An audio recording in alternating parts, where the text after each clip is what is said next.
All right, I told myself I was going to do a reaction video and came across this video from Pablo that seen his journey on one of his other videos where he was more or less in the hole for a multifamily that he purchased with a partner. And yeah, long story short, looks like he's getting out of real estate based off of the title. Might be a little clickbaity, but let's go ahead and see what he's doing here. Ago, I read the book Think and Grow Rich. After reading it, it said to. By the way, I watched this on 2x, so don't blame me. We got to move.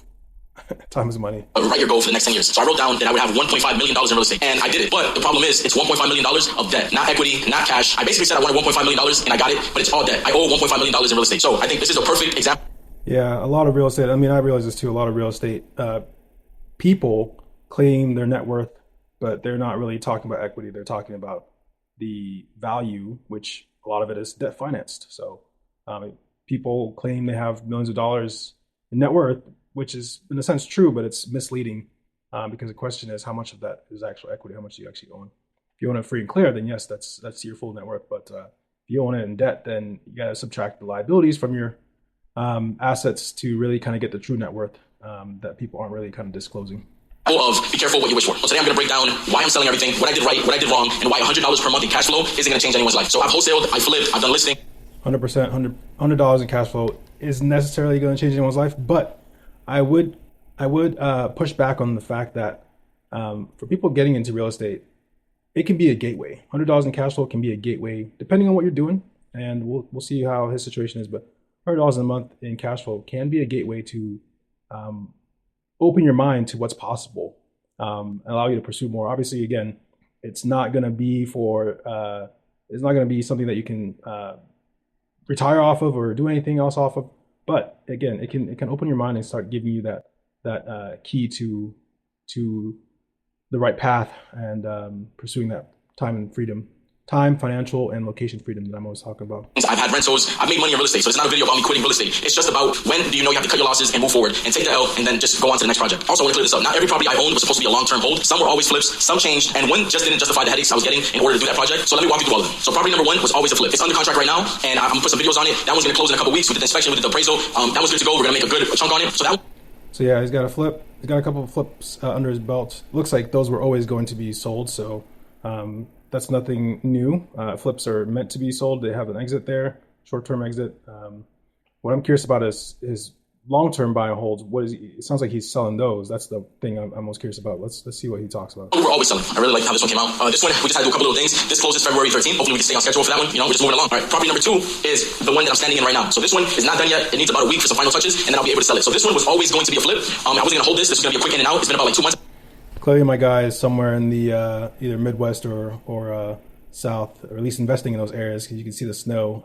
Looks like they probably got hit with the crazy winter storm that happened recently, but the interiors look good, so kudos to him for the flips. They look decent. I think at this point, but I'm going to make a decent amount on this one, and I'm going to be able to just cash out and go on to the next project. These are the ones I like because, it's a month or two. The budgets are anywhere from 30 to 40 grand. I know all the materials. I know everything that I should expect. I really like these just because I built a whole system on flipping these quickly. Property number three is the three family, and that one was going to be either a burr or a flip. And I wanted to have more units, so I was leaning towards making that a burr or doing the burr strategy on it. But that's the one where I have problems with the city. I have problems with homeless people, squatters. I have delays, contractors taking forever, more city violations. Just too much going on with that property where I think it's time for me to cut my losses and move on to the next.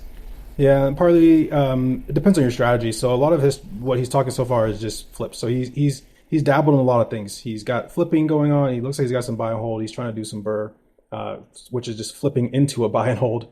And so I am not a flipper. I stay away from that. I'm doing one renovation project that is kind of dipping my feet. It's a primary renovation project, and I have no intention of flipping. I think flipping is one of the hardest things you can do in this game. There's different levels of real estate. And I think you would start off at the bottom, I think it depends on what you say, but you can say maybe wholesaling is one level, and above that is flipping, then above that is buy and hold, which again, I'm not saying that you have to start on the bottom and work your way up, but those are just different, I guess they're different tiers, I should say different tiers. And these are all technically in parallel. They're not stacked on top of each other. They're more like in parallel. They're not like leveled up. So in parallel, these are the different stages that you can play in. These are different doors you can enter, essentially.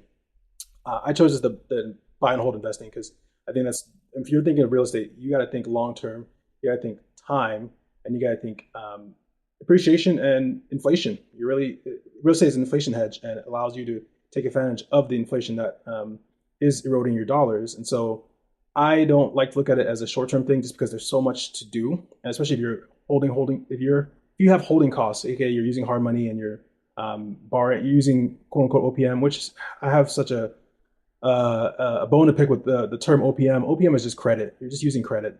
So let's throw away the terminology that people are trying to make them sound like a guru by changing one word for another. OPM is just credit. So OPM is if you go to a banker and say, "Hey, I'm trying to use OPM," you'll get slapped. No, you're talking about credit. You're talking about credit. So be educate yourself and understand really what the things are, and don't let these gurus kind of change terms on you and try to sell you their course, because they think that changing the terms makes their strategy that much better. Any case, I digress. What I was saying is there are different ways you can pursue real estate. You could do the wholesaling route. You could do the flipping. You could do the long-term hold. You can even go all the way up to development, so ground up, build up. I'm sticking to the one that I think is the most approachable, which is the long-term buy and hold. That's because, again, real estate is meant for that. The other ones are different ways to accelerate your real estate capital, but ultimately they are for a given season. I think they're best when one, money is cheap and you have a lot of time, and the market is coming off of a market is in a bull market. We're no longer in those days. That was probably 2020 through 2022. Anything you did in real estate in that period would have worked, but we're no longer in that period. So the one tried and true that usually works across time is buy and hold. Any case, let's continue. And funny enough, today I'm getting an offer for that property, and if I accept that offer, I might lose a couple $1,000s. At the end of the day, it's a small loss compared to what I can lose. Potentially, I could lose a lot more money if I don't just get rid of it. So that one I'm going to sell as well. Another thing too is the holding costs are eating all the profit. It has a $2,000 per month hard money loan, and it's eating up all the profits. So that one, I can't wait to get rid of it. And then, to be honest, the biggest issue with that 3-family is that I was running the project out of state. And the truth is, I made a video on it. I can't do giant projects out of state. Cosmetic jobs I can do, like kitchens, bathroom, floors, paint, things like that. I can definitely handle out of state with, depending on how good my contractor is. But a giant project with multiple subcontractors, with multiple contractors, it's just too much to handle. And I have to be honest with myself, and I have to take that L, learn, and then move forward on to the next thing. So this is what people don't talk about. To be honest with you, real estate is not. It is hard to manage It's hard to manage a flip. It's hard to manage a flip out of state. I know this about myself. I bought different asset classes outside of the different stages of real estate, the different doors we talk to. There's different asset classes you can play in. You can play in residential, you can play in commercial, you can play in commercial multifamily, you can play in commercial offices, commercial retail. There's so many different ways to slice and dice real estate. And so you got to figure out for you what that is. For me, I know that if I'm investing in my hometown market, in the market that I know and have operated in, I'm willing to be a little more flexible in what I buy. Generally, it's going to be multifamily, so residential. It's going to be housing to some extent. I've thought about expanding to self-storage and things like that. I haven't pulled the trigger, but I like housing just because, again, it's a tried and true staple. People always need that. Storage, you could say something about that as well, but that's my take. If I invest outside of my tried and true market, I'm only investing in multifamily housing. That is the only thing that I would ever buy, because that's what I know in terms of the asset class. If I was going to invest out of state, I want to do something that I already have a lot of experience in and know how to manage and know how to work. I wouldn't go buy a mobile home park out of state because I don't know. I haven't done mobile home parks at all, and doing it out of state is just even more harder. So find what your areas of expertise are, and lean into that, and don't let other people shiny object syndrome kind of pull you into their orbit. Find your niche and focus and stick to it. Don't go doing 1,000 different things because you're not at that level yet. Most people are still early into their career or early into their journey, and those who are doing the different assets, again, storages, mobile home parks, gas stations, whatever, they've had lots of experience and they're comfortable doing that. So no need to jump into it just because you see someone else doing it. Like, I don't care what no one says, real estate is not passive. Maybe if you buy a REIT, that's the only way I see real estate being passive, but it's definitely not. So every delay. 100%. I couldn't agree with you more. There is almost no passive income that I'm aware of. Everything requires some level of work. Even in real estate, you either are managing it yourself or you're hiring a property manager and then you're managing them. So there's gonna be some level of work. Now, again, it's when people think passive income, they think of like, oh, I'm just I'm asleep and I'm making money. To the extent that's true, but then when you're awake, you're actively doing some stuff. I think people get too caught up in the, oh, I need to be making money without doing anything. It's okay to be doing something. You just don't want to do a lot. So there's levels of activity. There's no something as 100% passive. There's just different levels. There's a continuum of active. There's a continuum of active. That's what I would recommend you focus on. And finding the least active way to approach it is the goal. So everything you're going to do, anything you're going to do, this requires active engagement. And your goal is to try to minimize that as much as possible. Obviously, putting systems and people and processes in place is going to help with that. But there is no passive. That's the biggest lie that that's been told and that keeps getting told, is that things are passive. No. And also, the other component is things are not passive from the jump. Everything is active from the jump.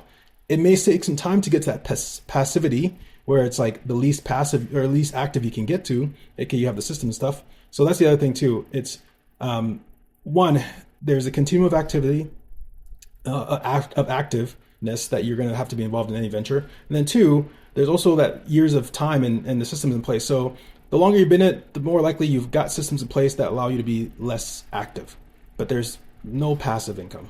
Hopefully that makes sense. It costs money. Every inspection, something comes up. Every phone call from the city, code violations, things always add up. And it's just stacking and stacking. So I have to realize, am I building wealth or am I just managing all the problems? And I think at one point you have to be like, all right, cool. I have to sell this property and move forward and go on to the next, because it's...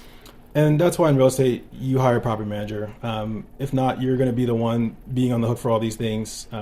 Even investing in state, I would still recommend getting a property manager. Obviously, you got to vet them. So there's still another level of work there. But a good property manager can save you from the headache and the stress of being active in your real estate. They shield you so much and give you that air cover that allows it to be a little more passive. Again, there's no free lunch, but you can get as close to that as possible by getting yourself a good property manager. It's not working. Now let's talk about the last one, the last project number 4. That's the one that went viral, at least viral for me here on YouTube. And after creating that video, after all the feedback and speaks to my business partner, he's going to actually buy me out of the deal. So I'll take all my investment out and then I'll be able to start fresh. So that one right there, that one could be looked at as a failure. But at the end of the day, I didn't lose money on it. So I'm going to just keep learning from these mistakes and then hopefully... Yeah, if you didn't lose money, that's not a failure. If you got into a situation and you're able to successfully get yourself out of it, that's actually a success. I would count that as a win, especially if you didn't lose money. Even if you lost money, to be honest, as long as you could get yourself out of it without going bankrupt, that's not a failure. And even bankruptcy sometimes can be a opportunity to grow and learn. I watched another YouTube video from another guy who recently had a business partner do some shady things and had to declare bankruptcy for his business. But because he had trust and such, he was able to kind of get out of that. And I thought that was very educational for someone like me to be able to kind of see. So again, kudos, Pablo. Like, I would not consider that a failure. It's just a learning lesson. You picked up the lesson. I will say, obviously, I think you understand that one of the big challenges, or some of the challenges that people get themselves into, is they do too much. They get too, what's the word here? They get too I won't say overwhelmed, but they get into too much. And so you got to be careful, especially getting into real estate. You need to let things season. Don't be doing, this guy's got 3 flips plus a buy and hold that is bleeding him. That's obviously going to be a lot. And so best to kind of take it slow and steady. Now, I say that knowing that I necessarily haven't always followed that advice. So take that with a grain of salt. I'm learning and trying to practice that a little better myself going into 2026. But real estate is definitely a slow and steady game. And trying to get rich quick with real estate will end very, very badly for you. I stop making these mistakes because they're getting expensive. If everything goes good, the cash flow is roughly $100 per unit in my market, depending on how you buy, repairs, and all the refinancing, all these other things. But is $100 per unit actually worth it? Like, is it worth the stress? What's $100 going to do for you or per month? What's $100 going to do for me per month? And if one thing happens to the property, water heater goes out, the furnace goes out, then that's all your cash flow for the next, who knows, couple years. So what I'm starting to realize is that most people that have rentals, they bought the rentals from another job or a business. Their net worth is growing. They can take tax deductions on the properties. It's helping them versus someone like me where I'm just getting started owning these properties and doing all these things. I don't know if you guys caught that there, but it is a major key. Get into real estate without having some level of other income is not a good idea. you need to have a W-2 or have some type of active income that is coming in, because to his point, there's a lot of incidental costs in real estate. If you don't have any money coming in to support that, you're going to be stressed. And it looks like Pablo is in that situation where he's not actively working a W-2 or has some type of steady money coming in. It looks like he's professional in real estate, which is awesome for him. But he's got to, again, I would say slow it down, pick a niche, focus on something rather than trying to do it all and be Superman here. But in any case, having the advice here is don't quit your day job. I am not quitting my day job anytime soon. I mean, the goal is to eventually get to real estate replacing the day job, but it takes time. And to Pablo's point, $100 a door is not going to do anything, obviously, early on, especially when you're doing it actively and you have no money coming in from some other thing. But if you had money coming in from another job, $100 could actually be, again, I say that it could be that gateway to opening your mind to be trying to see what else you can create. Now you can create a $500 door, $1,000 door deal. But if you're feeling stressed and behind the eight ball, you're going to be thinking from a mindset of scarcity, and you're not going to be making good decisions. And so I think partly some of this selling his real estate is kind of coming from that scarcity mindset where he feels his back's behind the wall, which is understandable. But to be honest, if he maybe had gotten a job, he might have wanted to hold on to his real estate, because there is benefit in real estate. It's just a long-term thing. You can't turn around a month from now and expect it to be perfect. It takes an average 6 months to a year, maybe even 18 months to season a real estate, to season an investment where it's producing cash flow. And again, $100, you start at $100 a door. If you're able to raise rents the next year, you could get to 200, 300, 400. And so you can see that time adds to that. But again, you need the cover, you need the financial cover not to feel stressed about the real estate that you have at the moment. I feel like I have to be financially stable and have a lot of reserves in order to really make the money from these rentals. And now I know there's a lot of people that made it happen with rentals, but in today's day, I think you have to make your money first through business, through flips, bigger deals, through whatever means, jobs, whatever you guys have, and then you reinvest into the real estate. But if I do a flip and I use all that money to buy a rental, and then I have no money left, I have no job, I have nothing else, and let's say the flips slow down, I have no flips, no wholesale deals, I don't have anything, I gotta live off that $100 per month. It doesn't make sense for me. Eventually it will, but right now I have to make a decision that it's not making sense for me. I need to get some more money and then be stable and then make the investment. So the funny thing about this is that I said $1.5 million, and I wasn't specific with my goal, and that's a big mistake that I'm learning. And then I think everyone should learn is you have to be extremely specific with what your goal is. So I said I wanted $1.5 million in real estate. Well, I got that. But is that really what I wanted? I wanted $1.5 million in equity. I wanted to be $1.5 million. Major key. Yeah, 100%. Being specific with the goal is important, but to your point, a lot of people throw out numbers, millions of dollars, but they're not giving you the whole truth. They're talking about the total combined value, but a lot of that is debt financed. They're not talking about the equity. That's why I don't talk about the numbers. Honestly, I want to talk about systems and processes and strategies, but numbers can lie. Numbers lie. That's the simplest truth. Numbers lie. But if you talk about the systems, strategies, and behind the scenes, you get way more information than hearing that, hey, someone has $1 million in real estate. Question is, how did you get that? What strategies did you use? What tactics did you use? What things did you employ? I want to know that type of stuff. So yeah, 100%. Numbers lie. Don't focus on the numbers. People will shroud the truth by using numbers. All right, Claudia's here coming from the editing room. I wanted to just quickly say that on this channel, I do want to dive into the strategies and the tactics that I'm using and some of the deals that I've done, share some of the behind the scenes, share some of the strategies, the financing strategies, etc. Just really give you a look behind the curtain of kind of the stuff that I've been getting into in real estate and how I intend to continue to grow my real estate portfolio and what I'm looking to do with the different assets that I acquire. It's not just real estate. It's going to be other asset types. Think life insurance, think businesses. Those are the and then think equities and such. Those are the main assets that I'm looking to acquire. I like to say things that are collateralizable. If you know what I'm talking about, you know what I'm talking about. So that's what I want to share on this channel. Hope you'll join me for the journey. Liquid. So moving forward, I'm going to be extremely clear with my goals and extremely specific. So that's the learning lesson. And it's kind of funny too. I'm not going to lie. You got to laugh at yourself sometimes. So I'm not anti-real estate. I'm still going to do real estate. I'm just going to do it a little bit more different. I'm going to go ahead and definitely take the L, take the lessons, laugh at yourself, move on. Don't let it make or break you, to be honest. Just be Teflon with it. Teflon, just let it bounce off. Buy some real estate related businesses. I'm going to create cash flow through business, and then slowly I'll reinvest into real estate. I need to have a base where I can support my life and my lifestyle, and then with the extra I reinvest into real estate, and then that way I can grow my portfolio. 100%. And that's, again, what a W-2 or a regular job will help you with. So having a base, which is your W-2, can be the strategy. And that's the one I'm using. Again, have a good high paying job if you can. Get as good of a job as you can. Obviously, McDonald's may, again, in my opinion, I haven't worked in that space, and so I don't know if it could cover you or hold you down. But you want a good paying job. I'm in tech, so that helps me cover the bases and allows me to pursue real estate as a side thing. Now, again, the goal is to make the side thing the main thing, and the main thing the side thing in the future. So my goal in the future is to transition to real estate being the main provider of my financial well-being, and then having my tech skills allow me to create and produce side projects and things that can really just be a cherry on top.